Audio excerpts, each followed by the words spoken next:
මේ උච්චරික් මඩියට කැපුවද? අර නම් කපලා දෙන්න නෙමෙයි වටින්නේ. ඉස්කෝලේට ගේන්න කියන හැම එකම මතක් කරගෙන මල පාන්දර. මං අහන්නේ ටීචර් මොකක් හරි වැදගත් දෙයක් කිව්වහම ඒක මතක තියාගෙන ඉඳලා කලින් දවසේ කියන්න බෑද? උදේ පාන්දර කිව්වහම ඉතින් මම මවන්න ඕන මෙතන. එක එක මල ඉලව්. මෙතන ඉරුරු ගේන්න කියයි, ස්ට්‍රෝපට ගේන්න කියයි, බිස්ටල් බෝඩ් ගේන්න කියයි, ඒක මැටි පහන් ගේන්න කියයි. බලගේ ටීචර් තාම ඉල්ලන්නේ නැත්තේ න්‍යෂ්ටික බෝම්බයක් විතරයි. පුළුවන් නම් උදේ පාන්දර ඒකත් කියපන්.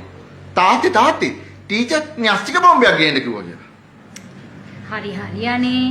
ඔයා කිව්වේ නෑනේ ඉරටු කොහෙන්ද කියලා. කොහෙන්ද ඉතින් අර පිටිපස්සේ වත්තර පැනලා ගස් බඩ ගාලා අතු කපලා සුද්ධ කරලා මේ වගේ ගානට මේ මිටියක් හදලා ගත්තේ.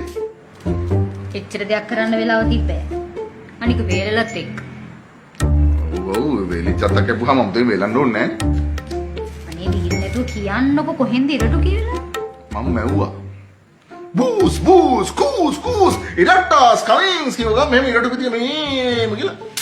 ආවතට. ඉරට්ටස් කමින්ස් කියාගෙන. ඉරට්ටස් නෙවෙයි යන්නේ. ගිහිල්ලා ලෑස්ති වෙන්න මේ ළමයට ඉස්කෝලේ යන්න පරක්කු වෙනවා.